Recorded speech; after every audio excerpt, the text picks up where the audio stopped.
Good afternoon. എല്ലാരും ഓണം വെക്കേഷനിലാണോ? ആരെയും കാണുന്നില്ല. Good afternoon. എന്ത് പറ്റി? ആണെന്ന് തോന്നുന്നു മാം. ഓക്കെ. ഓണം വെക്കേഷൻ കഴിയുമ്പോ അതിന്റെ ക്ഷീണമായിരിക്കും കുറെ ദിവസം. അതെ. Okay fine. നമ്മൾക്ക് കിട്ടുന്ന ഓപ്പർച്യൂണിറ്റി നമുക്ക് മാക്സിമം യൂസ് ചെയ്യാം. അത് തന്നെ. ഓക്കെ. സോ പ്രയർ ചെയ്യില്ല മാം. പ്ലീസ്. എങ്ങുമെങ്ങും നിറയും വെളിച്ചമേ, എങ്കരളിൽ കുടിയിരിക്കണമേ, എന്റെ പാദമിടറാതിരിക്കുവാൻ എന്നുമെന്നിൽ കൃപ ചൊരിയണമേ. പൂവിലൂറുന്ന പുഞ്ചിരി നീയല്ലോ, പുസ്തകം തരും ജ്ഞാനവും നീയല്ലോ, പുല്ലുമാടവും പൂമണി മേടയും തുല്യമായി തൊഴും ശക്തിയും നീയല്ലോ. നല്ല ചിന്തയായി എൻ്റെ മനസ്സിലും, നല്ല ഭാഷയായി നാവിൻ്റെ തുമ്പിലും, നല്ല ചെയ്തിയായി എൻ്റെ കരത്തിലും, നന്മയായി നീ കുടിയിരിക്കണമേ. എങ്ങുമെങ്ങും നിറയും വെളിച്ചമേ, എൻകരളിൽ കുടിയിരിക്കണമേ, എൻ്റെ പാദമിടറാതിരിക്കുവാൻ എന്നുമെന്നിൽ കൃപ ചൊരിയണമേ. മാം കോട്ടാണ്. ഇന്ന് കോട്ട് പറയേണ്ടത് ദീപ്തി ആയിരുന്നു. ദീപ്തിക്ക് ഒട്ടും റേഞ്ച് ഇല്ല, അതുകൊണ്ടാണ് ഞാൻ പറയുന്നത്. Good friends are like stars. You don't always see them, but you know they are always there. A good friend will always stab you in the front. Thank you, ma'am.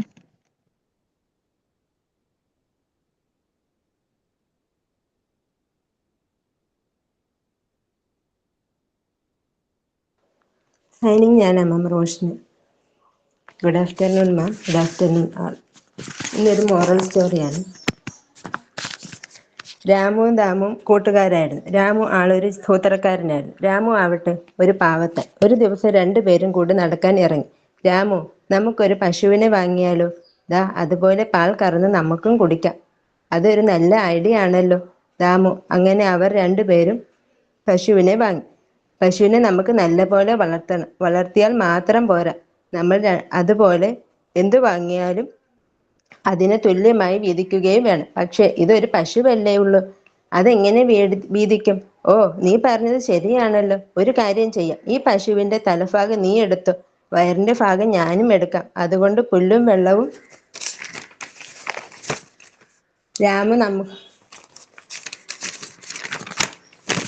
പുല്ലും വെള്ളവും കൊടുക്കുന്ന ജോലി നിനക്ക്, പാൽ കറക്കുന്ന ജോലി എൻ്റെ. പാവ രാമ മറ്റൊന്നും ആലോചിക്കാതെ ദാമു പറഞ്ഞത് അതേപടി സമ്മതിച്ചു.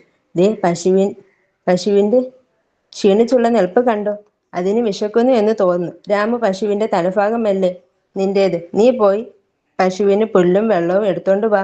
അങ്ങനെ രാമു പശുവിന് പുല്ലും വെള്ളവും കൊടുക്കുന്നു.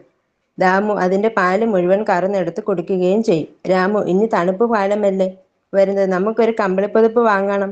അതെ, വേഗം തന്നെ വാങ്ങണം. അങ്ങനെ അവർ ഇരുവരും കൂടി ഒരു കമ്പിളിപ്പുതപ്പ് വാങ്ങിച്ചു. ഹാ, നല്ല കമ്പിളിപ്പുതപ്പല്ലേ. ഇതിന് എന്തായാലും നമുക്ക് രണ്ടായി മുറിക്കാം.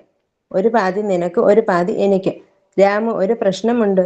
ഈ കമ്പിളി മുറിക്കാൻ നമുക്ക് പറ്റില്ല, തീരെ ചെറുതാണ്. മുറിച്ചു കഴിഞ്ഞാൽ നമുക്ക് രണ്ടു പേർക്ക് ഇത് ഉപയോഗിക്കാനും പറ്റില്ല. അപ്പോൾ എന്തു ചെയ്യും? ഒരു കാര്യം ചെയ്യാം, പകൽ മുഴുവൻ നീ ഈ കമ്പിളി ഉപയോഗിച്ചു, രാത്രി മാത്രം എനിക്ക് തന്നാൽ മതി. പകൽ എന്തിനാ? കമ്പിളി രാത്രിയല്ലേ തണുപ്പ്. രാമുവിന് ഒരു സംശയം തോന്നി. എന്നാലും കൂട്ടുകാരനല്ലേ, സമ്മതിച്ചു കൊടുത്തേക്കാം രാമു കരുതി. അങ്ങനെ രാമു രാത്രി ഒരു കമ്പിളി മൂടി പൊതിച്ച് കിടന്നുറങ്ങി. രാമു ആകട്ടെ തണുത്തു വിറച്ച് ഒരു മൂലയിൽ ഇരിക്കും. അങ്ങനെ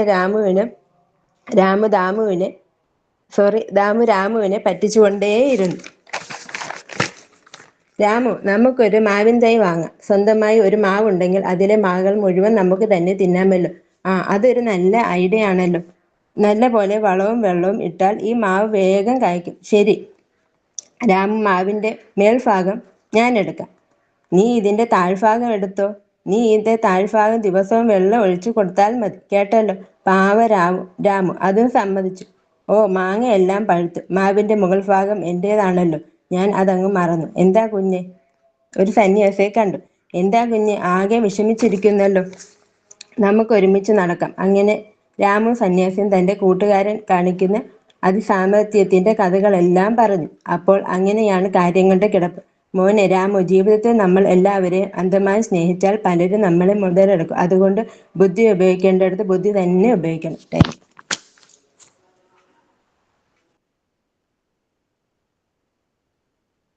ഓക്കെ, നൈസ്. നല്ലൊരു മോറൽ അല്ലേ? കൂട്ടുകാരനെ പറ്റിക്കുന്നത് കൂട്ടുകാരൻ തന്നെയാണോ എന്ന് നമുക്കൊരു സംശയം തോന്നും. ഓക്കെ, എന്തായിരുന്നു നമ്മൾ ലാസ്റ്റ് ക്ലാസ്സിൽ പറഞ്ഞത്? സൈക്കോളജിയുടെ പാഠം ആ ചാപ്റ്റർ കഴിഞ്ഞു മാം. ഓക്കെ, ഇനി എഡ്യൂക്കേഷണൽ സൈക്കോളജി ആണെന്നാണ് മാം പറഞ്ഞത്. നമുക്ക് സൈക്കോളജി പറഞ്ഞ സമയത്ത് തന്നെ ഞാൻ പറഞ്ഞു എന്ന് എനിക്കറിയില്ല. നമ്മള് ചൈൽഡ് സൈക്കോളജി, ഡെവലപ്മെന്റൽ സൈക്കോളജി, അതുപോലെ തന്നെ എഡ്യൂക്കേഷണൽ സൈക്കോളജി, ഈ 3 കാര്യങ്ങളെ കുറിച്ചും നല്ല രീതിയിലുള്ള ഒരു അവയർനെസ് നമുക്കുണ്ടെങ്കിൽ നല്ലതായിരിക്കും നമ്മുടെ പേഴ്സണൽ ലൈഫിലും പ്രൊഫഷണൽ ലൈഫിലും. ചൈൽഡ് സൈക്കോളജി എന്ന് പറയുമ്പോൾ നമുക്ക് മനസ്സിലായി കുട്ടികളുടെ സൈക്കോളജി, അവരുടെ ബിഹേവിയർ, ഓരോരോ സെറ്റിങ്സിൽ, സിറ്റുവേഷനിൽ അവർക്ക് ഉണ്ടാകുന്ന ചേഞ്ചസ്, അങ്ങനെ ഓരോ കുട്ടിയും മനസ്സിലാക്കാനായിട്ട് നമുക്ക് പറ്റും. അത് പറഞ്ഞു. അപ്പൊ അത് അവരുടെ ചൈൽഡ്ഹുഡ് ആ ഒരു ടൈമിൽ മാത്രം, അല്ലെ, ആ ഒരു ചൈൽഡ് ആയിരിക്കുന്ന സമയത്ത് മാത്രം. അതേസമയം ഡെവലപ്മെന്റൽ സൈക്കോളജി എന്ന് പറഞ്ഞു കഴിഞ്ഞാൽ ലൈഫ് സ്പാൻ മുഴുവനും അമ്മയുടെ വോമ്പിനകത്ത്, ഗർഭപാത്രത്തില് ആ ഒരു ജീവന്റെ തുടിപ്പ് സ്റ്റാർട്ട് ചെയ്യുന്ന സമയം, ഒരു രൂപം പോലും ആയിട്ടില്ല, ചെറിയൊരു തുടിപ്പ്, അത് സ്റ്റാർട്ട് ചെയ്യുന്ന സമയം തുടങ്ങി ഡെത്ത് വരെ, അതായത് വൂൺ ടു ടോംബ്, ഗർഭപാത്രം തുടങ്ങി ശവകുടീരം വരെയുള്ള ആ മനുഷ്യന്റെ ജേണി ഉണ്ടല്ലോ, ആ ഒരു ലൈഫ് സ്പാൻ, അതിനെ കുറിച്ചുള്ളതാണ് ഡെവലപ്മെന്റൽ സൈക്കോളജി എന്ന് പറയുന്നത്. പിന്നെ എഡ്യൂക്കേഷണൽ സൈക്കോളജി എന്ന് പറഞ്ഞു കഴിഞ്ഞാൽ എഡ്യൂക്കേഷണൽ സെറ്റിംഗ്സിൽ സൈക്കോളജിയുടെ ആപ്ലിക്കേഷൻ. അതുകൊണ്ടാണ് ഏതൊരു ടീച്ചർ കോഴ്സും അതില് ഈ പറയുന്ന സൈക്കോളജി ഇൻക്ലൂഡ് ചെയ്തിരിക്കണേ. അത് നമ്മളൊരു സബ്ജക്റ്റ് ആയിട്ട് പഠിക്കാതെ അത് നല്ല രീതിയിൽ അതിനെ അനലൈസ് ചെയ്ത് നമ്മൾ മനസ്സിലാക്കുവാണെങ്കിൽ നമുക്ക് മുന്നിൽ വരുന്ന കുഞ്ഞുങ്ങളെ നമുക്ക് ഓരോരുത്തരെയും നമുക്ക് മനസ്സിലാവും. നമുക്കറിയാം കുട്ടികളെല്ലാം യുണീക്കാണ്. നമ്മുടെ വീട്ടിൽ തന്നെ 2 കുട്ടികൾ അല്ലെങ്കിൽ 3 കുട്ടികൾ ഉണ്ടെങ്കിൽ ഒരു 3 പേരും തമ്മിൽ ഡിഫറൻസ് ഉണ്ടാവും. എന്തെങ്കിലും ഒരു സിമിലാരിറ്റി ഉണ്ടെങ്കിൽ പോലും അവിടെ ഡിഫറൻസ് ഉണ്ട്. ഒരാൾക്ക് ചിലപ്പോൾ സ്പോർട്സിലായിരിക്കും, വേറൊരാൾ പാടുന്നതായിരിക്കും, അല്ലെങ്കിൽ വേറൊരാള് വീട്ടിലെ കാര്യങ്ങളെല്ലാം നല്ല സിസ്റ്റമാറ്റിക് ആയിട്ട് ചെയ്യുന്ന ആളായിരിക്കും. അങ്ങനെ പല ഇത്. കഴിഞ്ഞ ദിവസം എനിക്കൊരു കോള് വന്നു കേട്ടോ, ഒരു സാറിന്റെ. ആളിങ്ങനെ ഒത്തിരി സോഷ്യൽ സർവീസ് ഒക്കെ ചെയ്യുന്ന ഒരാളാണ്. അപ്പൊ ആരോ പറഞ്ഞ് കേട്ട് എന്റെ നമ്പർ കിട്ടി, അങ്ങനെ എന്നെ വിളിച്ചതാ. അപ്പോ സാർ എന്നോട് പറഞ്ഞതെന്താന്ന് വെച്ചാൽ കുറേ കാര്യങ്ങള് കുട്ടികളുടെ ഡെവലപ്മെന്റിന് വേണ്ടിയിട്ടും അവരുടെ എഡ്യൂക്കേഷന് വേണ്ടിയിട്ടും ചെയ്യുന്നുണ്ട്. അപ്പൊ എഡ്യൂക്കേഷൻ സെറ്റിംഗ്സിൽ അവർ ചെയ്യുന്ന ഒരു കാര്യമാണ് +1 +2 ആകുന്ന കുട്ടികൾക്ക് സ്കോളർഷിപ്പ് പ്രൊവൈഡ് ചെയ്യുക. അത് 10th മാർക്ക് ഒരു ക്രൈറ്റീരിയ ആണ് കേട്ടോ. എല്ലാ കുട്ടികൾക്കും പഠനത്തിന് വേണ്ടിയുള്ള സ്കോളർഷിപ്പ്, അതാണ് അവർ ഉദ്ദേശിക്കുന്നത്.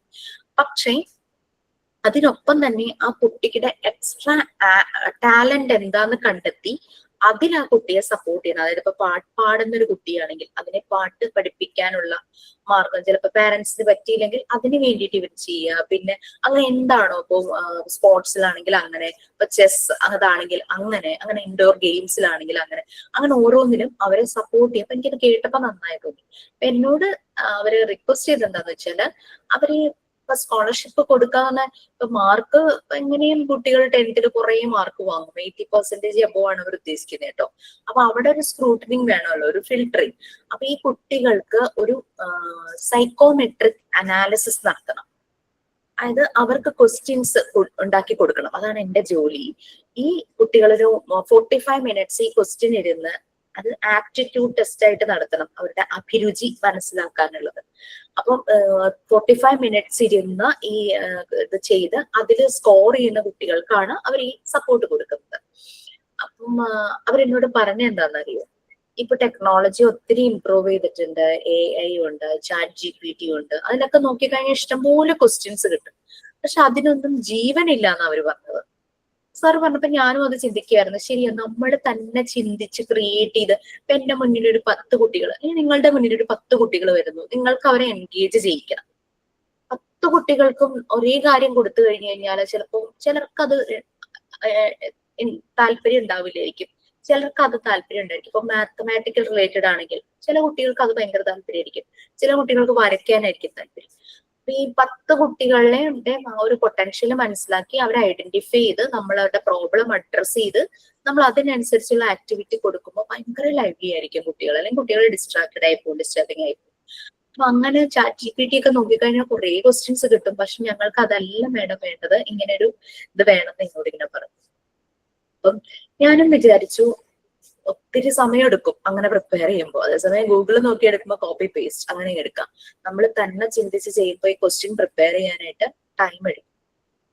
പക്ഷെ എന്നാലും നല്ലൊരു കാര്യത്തിന് വേണ്ടിയിട്ടാണല്ലോ എന്ന് വിചാരിച്ചിട്ട് ഞാൻ ഓർത്ത് സാരമില്ല, നല്ലത് പ്രിപ്പയർ ആയി. ഞാൻ മോളോട് പറഞ്ഞു. അവള് പറഞ്ഞു, അമ്മയ്ക്ക് ഇങ്ങനെ ഓരോ ഓപ്പർച്യൂണിറ്റി കിട്ടുന്നത് എന്തിനാ വെറുതെ വേണ്ടാന്ന് വെക്കുന്നത്, അത് ചെയ്യണം, സമയം എടുത്താലും സാരമില്ല, അത് ചെയ്യണം. ഇങ്ങനെ അവളിങ്ങനെ പറഞ്ഞു. അപ്പൊ 6-ാം തീയതിയാണ് ശരിക്കും പറഞ്ഞു കഴിഞ്ഞാൽ ഈ അവര് സ്കോളർഷിപ്പ് കണ്ടക്ട് ചെയ്യാൻ ഉദ്ദേശിക്കുന്നത്. അപ്പൊ എന്നെ സംബന്ധിച്ച് ടൈം വളരെ കുറവാണ്. അപ്പൊ ഞാൻ എന്നാലും അയച്ചു, കുട്ടികൾക്ക് വേണ്ടിയിട്ടുള്ളതല്ലേ, എന്നാലും കുറച്ച് സമയം ഇരുന്ന് അത് ചെയ്യാന്ന് പറഞ്ഞു. നിങ്ങൾക്കും അതുപോലെ കുറെ ആക്ടിവിറ്റീസ് ഞാൻ തരാറുണ്ടല്ലേ.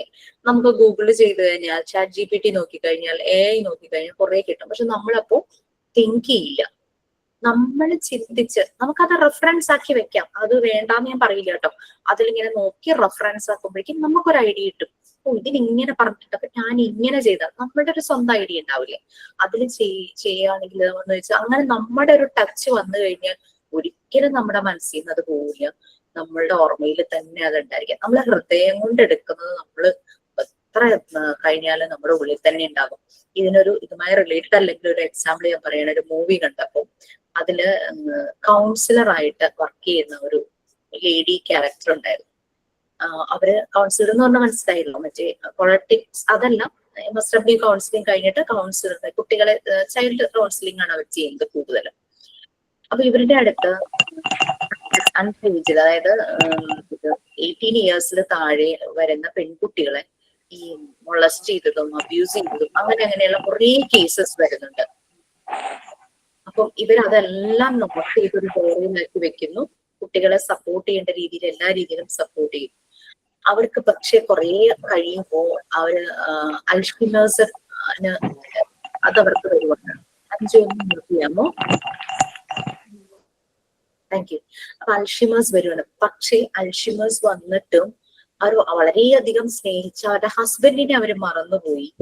പക്ഷെ ഈ കുട്ടികളുടെ പ്രോബ്ലംസ് അവർ മറന്നു പോകുന്നില്ല. അവർ അങ്ങനെ, കാരണം അത്രയും അവരവരുടെ ഹൃദയം കൊണ്ടാണ് ആ കേസസ് കൈകാര്യം ചെയ്തത്. അപ്പൊ നമ്മൾ നമ്മുടെ ഹാർട്ട് യൂസ് ചെയ്ത് എന്ത് ചെയ്യുന്നു അതെല്ലാം അത് വളരെ ബ്യൂട്ടിഫുൾ ആയിരിക്കും, വളരെ സ്വീറ്റ് ആയിരിക്കും.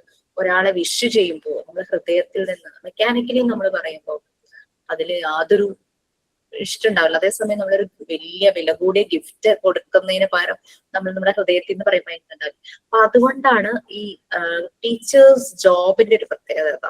Everything we have to do from our heart. നമ്മുടെ ഹൃദയത്തിൽ നിന്ന് നമ്മൾ ചെയ്യണം. അത് പഠിക്കുന്ന കാര്യമാണെങ്കിൽ ശരി. അതുകൊണ്ടാണ് ഇതിനെ സബ്ജക്ട് സ്റ്റഡിങ് ആയിട്ട് ആക്കാതെ നിങ്ങളിത് ചെയ്യുന്നത് it's for me and it's for others. എത്രയോ കുടുംബങ്ങൾക്ക് വേണ്ടിയിട്ടാണ് ഈ ഒരു ജോലി ചെയ്യുന്നത്. ആ ഒരു രീതിയിൽ തന്നെ ചെയ്യാം. അപ്പൊ അങ്ങനെ നമ്മളുടെ ക്രിയേഷൻ, ഇമാജിനേഷൻ ശരിക്കും വരണം. അതിന് സൈക്കോളജി നമ്മൾ ഒരു സബ്ജക്റ്റ് ആയി പഠിക്കാതെ നമ്മൾ അതിലേക്ക് അത് നല്ല രീതിയിൽ മനസ്സിലാക്കി തന്നെ പഠിക്കണം. അത് നമ്മളുടെ ലൈഫിലും നമ്മുടെ ചുറ്റുപാടുമുള്ളവർക്കും നമ്മളുടെ ലൗഡ് വൺസിനും അതുപോലെ തന്നെ പ്രൊഫഷണലി നമ്മൾ ചെയ്യുമ്പോഴും എല്ലാം ഇത് നമ്മൾ ഒത്തിരി ഹെൽപ്പ് ചെയ്യും. നമുക്ക് ഇതിൽ കണ്ടന്റ്സ് കുറവാണെങ്കിലും അത് മാക്സിമം അത് ആഡ് ചെയ്യുക എന്നുള്ളത് മാത്രമേ ഉള്ളൂ കേട്ടോ. എഡ്യൂക്കേഷണൽ സൈക്കോളജിയിലേക്ക് പോവാം.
ഞാനൊന്ന് ഷെയർ ചെയ്യാണ്.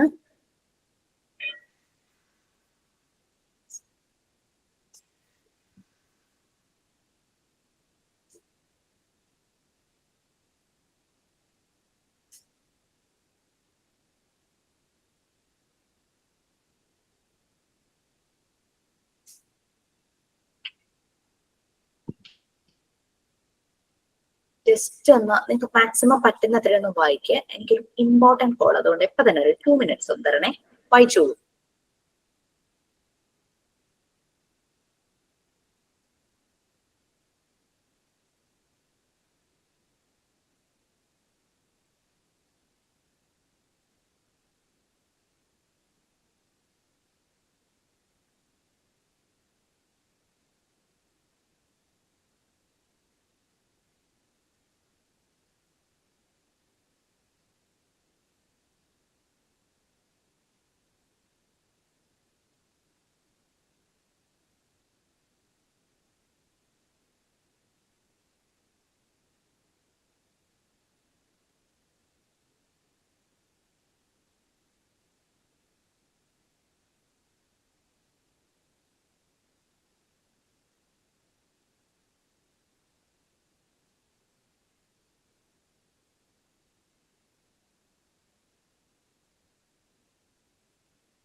Okay, thank you so much. ഞാൻ വായിച്ചോളം പറഞ്ഞിരുന്നു, കേട്ടില്ലേ? ഓക്കെ, സോ എഡ്യൂക്കേഷൻ സൈക്കോളജി, ഞാൻ ഇതിനകത്ത് ഡെവലപ്മെന്റൽ സൈക്കോളജിയുടെ കാര്യം പറഞ്ഞിരുന്നില്ലേ? എഡ്യൂക്കേഷൻ സൈക്കോളജി എടുത്തു കഴിയുമ്പോൾ ഞാൻ ഡെവലപ്മെന്റൽ സൈക്കോളജിയുടെ ഒരു ബ്രീഫിംഗ് തരാം, പിന്നെ അതിന്റെ നല്ലൊരു ലിങ്ക് കൂടെ ഷെയർ ചെയ്ത് തരാം. ഓക്കെ, കാരണം ബുക്സ് ഒക്കെ വാങ്ങാന്ന് പറഞ്ഞു കഴിഞ്ഞാല് നമുക്ക് ബുക്ക് വാങ്ങിച്ച് വായിക്കാനുള്ള ഒരു ചിലപ്പോൾ പറ്റിയെന്ന് വരില്ല, പിന്നെ അതിന് സ്പെൻഡ് ചെയ്യുക വേണ്ടേ. ഇതാകുമ്പോൾ നമ്മൾ ജസ്റ്റ് ഗൂഗിൾ സെർച്ച് ചെയ്യുമ്പോൾ നല്ല നല്ല ഇൻഫർമേഷൻസ് കിട്ടും. അത് നിങ്ങളൊരു നോട്ട്ബുക്കിലേക്ക് നിങ്ങൾക്ക് മനസ്സിലാവുന്ന പോലെ ഒന്ന് നോട്ട് ചെയ്താൽ മതി. ഇതിനു മുമ്പ് ഞാനൊന്ന് ബ്രീഫ് ചെയ്ത് വരുമ്പോഴേക്കും പിന്നെ സെർച്ച് ചെയ്ത് കിട്ടുന്ന ഡേറ്റാസ് നോക്കുമ്പോൾ അത് മനസ്സിലാവും. ചിലപ്പോൾ അതില് ചില സൈറ്റിലൊക്കെ അത് മലയാളത്തിലും കൂടി ഉണ്ടാവാറുണ്ട് ചില മാറ്റേഴ്സ് ഒക്കെ. പക്ഷെ എനിക്ക് തോന്നുന്നു മലയാളം വായിക്കുന്നതിന് സിമ്പിൾ ആയിട്ട് ഇംഗ്ലീഷാന്ന് തോന്നുന്നു വായിക്കാൻ എളുപ്പം. Try to do this. English തന്നെ നോക്കുക, അതല്ല കാരണം മലയാളത്തിലെ ചില വാക്കുകളൊക്കെ നമുക്ക് പെട്ടെന്ന് കൺഫ്യൂസ്ഡ് ആവും മീനിങ്. എനിക്ക് എങ്ങനെയാണ്, നിങ്ങൾക്ക് എങ്ങനെയാണോ എന്ന് എനിക്ക് അറിയില്ല കേട്ടോ. കാരണം അല്ലേ, ഭയങ്കര മലയാളീകരിച്ച് എഴുതി കഴിയുമ്പോഴേക്കും ഭയങ്കരമായിട്ട് നമുക്ക് ഇപ്പം എന്താ പറയാ ഭരണഭാഷ മലയാളം ആക്കണം എന്നൊക്കെ പറഞ്ഞ് ഓഫീസിലൊക്കെ ചില ഡോക്യുമെന്റ്സ് ഒക്കെ മലയാളത്തിൽ വായിക്കുമ്പോൾ നമുക്ക് ഒന്നും പിടിയിട്ടില്ല ഇത് എന്താ ഉദ്ദേശിക്കണേ എന്നുള്ളത്. പണ്ടത്തെ ആധാര എഴുത്ത് പോലെ ഇരിക്കും. അതുപോലെ അതിലും നല്ലത് ഇംഗ്ലീഷിൽ നോക്കുമ്പോൾ അറ്റ്ലീസ്റ്റ് നമുക്ക് അതിന്റെ ഒരു കണ്ടന്റ് മനസ്സിലാവാറുണ്ട്. പക്ഷെ നമ്മളത്രയും മലയാള ഭാഷ അത്രയും ഉള്ളിലേക്ക് അറിയാത്തതുകൊണ്ടായിരിക്കാം. അത്രയും അറിയാവുന്നവർക്ക് പ്രശ്നം ഉണ്ടാവില്ല. പിന്നെ നമ്മൾ എന്തെങ്കിലും മലയാളത്തിൽ പഠിച്ചിട്ടുള്ളത് തന്നെ നമ്മൾ വളരെ സിമ്പിൾ മലയാളത്തില് അർത്ഥത്തോടു കൂടി തന്നെയാണ് നമ്മൾ പഠിച്ചതും എഴുതിയതും. പക്ഷെ കുറെ ഡെപ്തിലേക്ക് പോകുമ്പോൾ ഇത്തിരി പാടായിരിക്കും.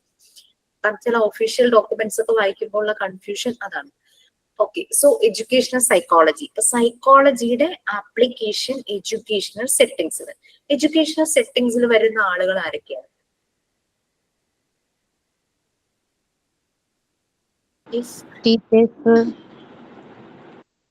Teachers. Yes, definitely potent force ആണ് ടീച്ചേഴ്സ്. വളരെ ഇമ്പോർട്ടന്റ്. എല്ലാരും ഇമ്പോർട്ടന്റ് ആണ്.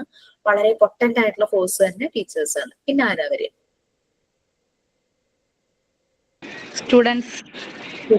ടീച്ചേഴ്സും കുട്ടികളും. ജീവനുള്ള രണ്ട് കാര്യങ്ങൾ എന്ന് പറഞ്ഞാൽ അതാണല്ലേ. ടീച്ചേഴ്സും ഒരു ക്ലാസ് റൂം എന്ന് പറഞ്ഞാൽ അവർ രണ്ടുപേരേ ഉള്ളൂ. പുറത്തുനിന്ന് വേറെ ആരും ഒരു തേർഡ് പേഴ്സൺ വരുന്നില്ല. ഓക്കെ, അപ്പൊ അവര് ഇരിക്കുന്ന ക്ലാസ് റൂം അല്ലെങ്കിൽ എൻവിയോൺമെന്റ്, സറൗണ്ടിങ്സ്. അപ്പോൾ എഡ്യൂക്കേഷൻ സെറ്റിംഗ്സിൽ ടീച്ചേഴ്സ് ഉണ്ട്, സ്റ്റുഡൻസ് ഉണ്ട്, അവരിയ്ക്കുന്ന എൻവിയോൺമെന്റ്, ലേണിംഗ് എൻവിയോൺമെന്റ് അല്ലെ, ആ സറൗണ്ടിങ്സ്. അത് കൂടാതെ പിന്നെ എന്തുണ്ടാവും? എന്താ ഒരു ക്ലാസ് റൂമിൽ നടക്കുന്നത്? നമ്മളുടെ ഇപ്പൊ ഈ ഒരു ക്ലാസ് റൂം വിർച്വൽ പ്ലാറ്റ്ഫോം ആണെങ്കിലും വിർച്വൽ ക്ലാസ് റൂം ആണെങ്കിലും ഇവിടെ എന്താ നടക്കുന്നത് ശരിക്കും? ക്ലാസ് എടുക്കുന്നു. ക്ലാസ് എടുക്കുന്നു, ലേണിംഗ് അല്ലെ, ലേണിംഗ് പ്രോസസ് ആണ് നടക്കുന്നത്. അപ്പോൾ ടീച്ചേഴ്സ് ഉണ്ട്, കുട്ടികളുണ്ട്, ലേണിംഗ് എൻവയോൺമെന്റ് ഉണ്ട്, ലേണിംഗ് പ്രോസസ്. അങ്ങനെ ഓരോ ടോപ്പിക്കിനെ പറ്റി നമ്മൾ ഇങ്ങനെ ഡിസ്കസ് ചെയ്ത് പോകുന്നു. അപ്പൊ നമുക്ക് അപ്പൊ അതിൽ നിന്ന് നമ്മൾക്ക് എന്ത് കിട്ടും? പുതിയ പുതിയ അറിവുകൾ. പുതിയ പുതിയ അറിവുകൾ എനിക്കും കിട്ടും, നിങ്ങൾക്കും കിട്ടും അല്ലെ. നമ്മൾ രണ്ടുപേരും ഒരുപോലെ എൻജോയ് ചെയ്യുന്ന കാര്യങ്ങൾ തന്നെയാണ് കിട്ടുന്നത്. നമ്മുടെ എക്സ്പീരിയൻസസ്, ലേണിംഗ് എക്സ്പീരിയൻസസ് അല്ലെ. അപ്പൊ നമ്മൾ എക്സ്പീരിയൻസ് ചെയ്യുവാണ്. ഇപ്പൊ അതാണ് സബ്ജക്ട് സ്റ്റഡിയിങ്ങും ലേണിംഗും തമ്മിലുള്ള വ്യത്യാസം. നമ്മളത് എക്സ്പീരിയൻസ് ചെയ്യുന്നു, നമ്മൾ റിലേറ്റ് ചെയ്യുന്നു, നമ്മളുടെ ലൈഫിലേക്ക് റിലേറ്റ് ചെയ്യുന്നു. നമ്മളിപ്പോ ഒരു കഥ പറയുമ്പോൾ അതിൽ നിന്ന് നമുക്കൊരു മോറൽ വാല്യൂ കിട്ടുന്നു. ഒരു തോട്ട് പറയുമ്പോൾ നമ്മളുടെ ചിന്തകളെ അത് പ്രൊവോക്ക് ചെയ്യുന്നു. നമ്മൾ ഇനി ഞാനിങ്ങനെ, അല്ലെങ്കിൽ അത് ശരിയാണല്ലോ, അങ്ങനെയൊക്കെ നമ്മൾ ശരിക്കും നമ്മൾ എക്സ്പീരിയൻസ് ചെയ്യുവാണ് അല്ലെ. അപ്പൊ ശരിക്കും ഒരു എഡ്യൂക്കേഷണൽ സെറ്റിംഗ്സ് ശരിക്കും പറയുവാണെങ്കിൽ ഈ 5 കീ ഫാക്ടേഴ്സ് ആണ് എഡ്യൂക്കേഷണൽ സൈക്കോളജി അപ്പൊ ഫോക്കസ് ചെയ്യുന്നത്. Teachers, students, surroundings, learning environment, surroundings, learning process, then learning experiences. ഈ 5 കാര്യങ്ങളുടെ ഇമ്പോർട്ടൻസ് ആണ് നമ്മൾ ഇതിൽ പറയുന്നതും എഡ്യൂക്കേഷണൽ സൈക്കോളജി ഫോക്കസ് ചെയ്യുന്നതും.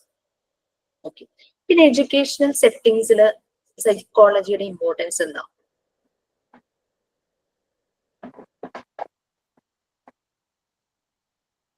സൈക്കോളജി എന്ന് പറഞ്ഞാൽ എന്തായിരുന്നു നമ്മൾ ലാസ്റ്റ് യൂണിറ്റിൽ പറഞ്ഞത്? സ്റ്റഡി ഓഫ് ഹ്യൂമൻ ബിഹേവിയർ അല്ലെ. ഒരു സയന്റിഫിക് സ്റ്റഡി, ഹ്യൂമൻ ബിഹേവിയറിനെ മനസ്സിലാക്കുന്ന ഒരു സ്റ്റഡി, ഹ്യൂമൻ ബിഹേവിയറിനെ ഡീൽ ചെയ്യുന്ന ഒരു സ്റ്റഡി, അതായിരുന്നു സൈക്കോളജി. ഒരു ഗ്രീക്ക് വേർഡ് ആയിരുന്നു, എന്താ പറയാ, സയൻസ് ഓഫ് സോൾ എന്ന് മീനിങ് വരുന്ന രീതിയിലുള്ള ഒരു ഗ്രീക്ക് വേർഡ് ആയിരുന്നു എന്നൊക്കെ നമ്മൾ പറഞ്ഞു. പണ്ട് കാലത്ത് ഭയങ്കര ഒരു ആൾക്കാർക്ക് സൈക്കോളജിന്ന് കേൾക്കുമ്പോൾ തന്നെ ആൾക്കാരൊന്ന് നെറ്റി ചുളിക്കും, അല്ലെങ്കിൽ ഒരു സൈക്കോളജിസ്റ്റിനെ കണ്ടു എന്ന് പറയുമ്പോൾ തന്നെ ഭയങ്കര നെഗറ്റീവ് ഫീൽ തന്നെയായിരിക്കും. ആ ആളെ ഒരു ഭ്രാന്തനായിട്ട് തന്നെ മുദ്ര കുത്തും അല്ലെ. പക്ഷെ ഇപ്പൊ മാറിയിരിക്കുന്നു, ഇപ്പൊ ഭയങ്കര പോസിറ്റീവായിട്ട് ആളുകൾ സൈക്കോളജിയെ കാണുന്നു. ഈ സൈക്കോളജിക്ക് വളരെയധികം ബ്രാഞ്ചസ് ഉണ്ടെന്ന് നമ്മൾ പറഞ്ഞു. അതിൽ ഒന്നാണ് എഡ്യൂക്കേഷണൽ സൈക്കോളജി. എഡ്യൂക്കേഷണൽ സെറ്റിംഗ്സിലേക്ക് സൈക്കോളജിയുടെ ആപ്ലിക്കേഷൻസ്. അപ്പോ ഇത് എഡ്യൂക്കേഷണൽ സെറ്റിംഗ്സിൽ സൈക്കോളജി എന്ന് പറയുമ്പോൾ വളരെ പോസിറ്റീവ് ഇമ്പാക്റ്റ് ആണ് കൊണ്ടുവരുന്നത്. ദാറ്റ് മീൻസ് അതൊരു അപ്ലൈഡ് എഡ്യൂക്കേഷൻ സെറ്റിംഗ്സിന് അപ്ലൈ ചെയ്തുകൊണ്ട് അപ്ലൈഡ് സയൻസ് ആണ്. പോസിറ്റീവ് ഇമ്പാക്ട് വരുന്നതുകൊണ്ട് അതൊരു പോസിറ്റീവ് സയൻസ് ആണ്. പിന്നെ ഇത് ഡേ ബൈ ഡേ ഇത് അപ്ഡേറ്റഡ് ആയിക്കൊണ്ടിരിക്കുന്നു, വളർന്നുകൊണ്ടിരിക്കുന്നു. So it's a growing science. Okay, ഇനി നമുക്ക് ഇതൊന്ന് വായിക്കാം. ആരാ റീഡ് ചെയ്യാനായിട്ട് ready ആയിട്ടിരിക്കുന്നത്?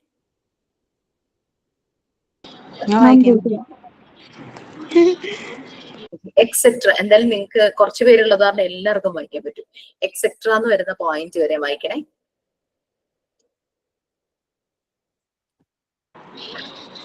Okay, ma'am. Definition of educational psychology. Educational psychology is the application of psychological findings in the fields of education. It is a systematic study of the development of the individual within the educational setting. According to Charles C. Skinner, educational psychology deals with the behavior of human beings in educational situations. Thus, educational psychology is a behavioral science with two main references: human behavioral and education. It aims to produce attractive changes in a child for the all-round development of his personality. Thus, educational psychology is primarily concerned with understanding the process of teaching and learning that plays within formal surroundings and developing ways of improving those methods. It covers important topics like learning theory, teaching methods, motivations, cognitive, emotional, and moral development, parent-child relationships, etc.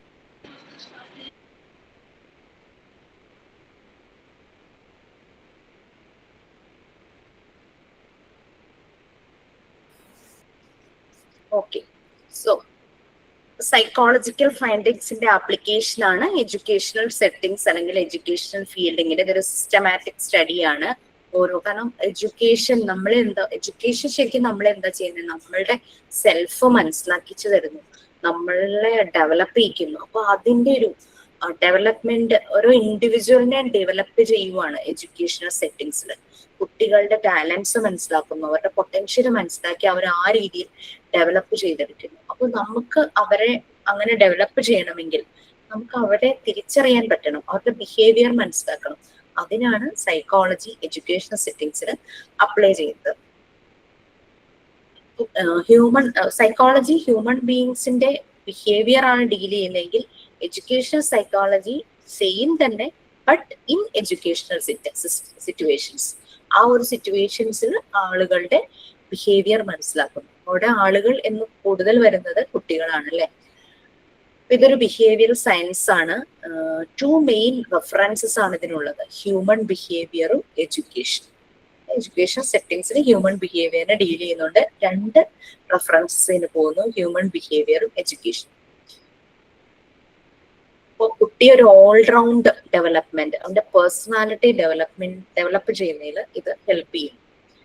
പല രീതിയിലുള്ള methods ഒക്കെ ഉണ്ട് കേട്ടോ, എങ്ങനെ മനസ്സിലാക്കും കുട്ടികളെ. ഇപ്പൊ ഞാനിപ്പോ കുറച്ചു മുമ്പ് പറഞ്ഞ ആ ഒരു സ്കോളർഷിപ്പ് കൊടുക്കാൻ വേണ്ടിയിട്ട് അവരൊരു എക്സാം കണ്ടക്ട് ചെയ്യുന്നത്, that is A type of method. അവരുടെ ഡെവലപ്മെന്റ് മനസ്സിലാക്കാൻ അല്ലെങ്കിൽ അത് മനസ്സിലാക്കാനുള്ള ഒരു മെത്തേഡ് തന്നെയാണ്. ശരിക്കും അവിടെ എഡ്യൂക്കേഷണൽ സൈക്കോളജിയുടെ ആപ്ലിക്കേഷൻ തന്നെയാണ് വരുന്നത്.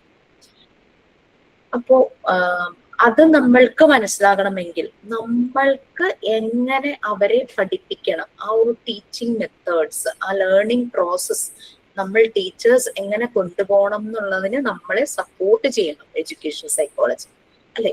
എന്നാൽ മാത്രം, കാരണം നമ്മുടെ ലേണിംഗ് പ്രോസസ് അല്ലെങ്കിൽ ലേണിംഗ് മെത്തേഡ് മാറ്റി മാറ്റി നമ്മൾ ചെയ്യുമ്പോഴാണ് കുട്ടികളുടെ എഡ്യൂക്കേഷൻ സെറ്റിംഗ്സ് അല്ലെങ്കിൽ കുട്ടികളുടെ പൊട്ടൻഷ്യൽ നമുക്ക് മനസ്സിലാവുകയുള്ളൂ.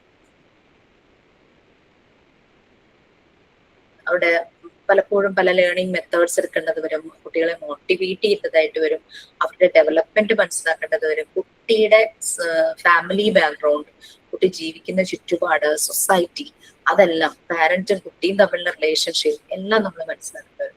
അതുകൊണ്ടാണ് ഒരു ഡേറ്റ ബേസ് കുട്ടികളുടെ നമ്മൾ സ്കൂളിൽ സാധാരണ ഉണ്ടാക്കാറുണ്ടല്ലോ.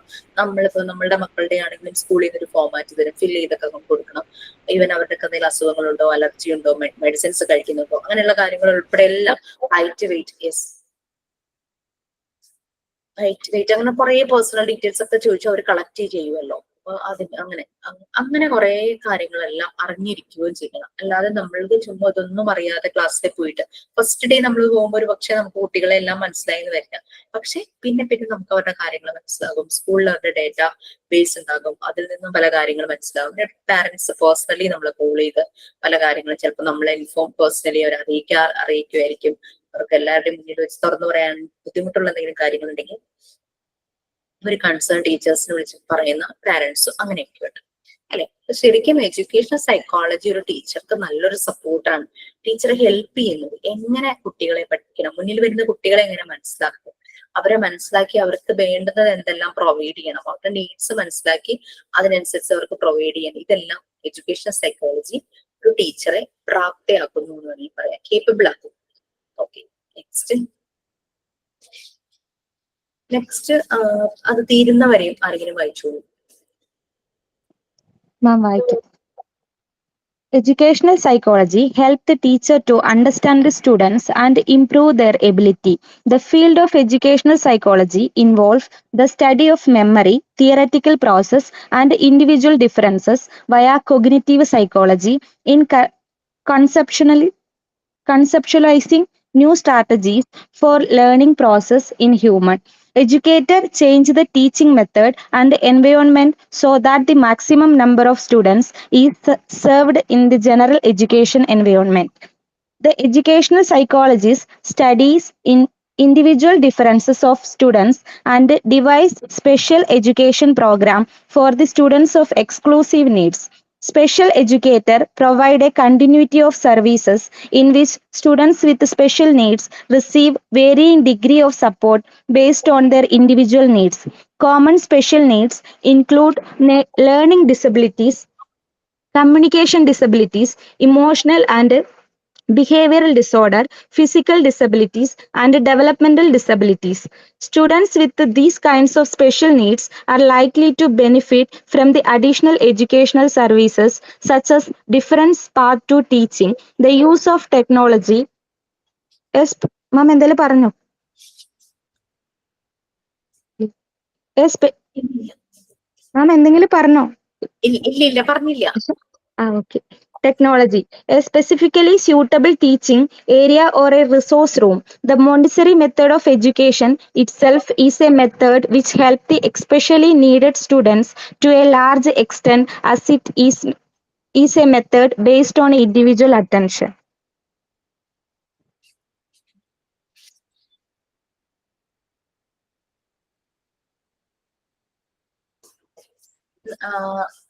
ഈ ഒരു കാര്യം വരുമ്പോൾ എഡ്യൂക്കേഷൻ സൈക്കോളജിയുടെ ഇമ്പോർട്ടൻസ് വന്നപ്പോൾ നമുക്ക് മനസ്സിലാക്കാൻ പറ്റും മോണ്ടിസോറി മെത്തേഡിൽ ഇങ്ങനെയാണല്ലേ ഓരോ കുട്ടിയെ മനസ്സിലാക്കി അവരുടെ നീഡ്സ് മനസ്സിലാക്കി അവർക്ക് പ്രൊവൈഡ് ചെയ്യും.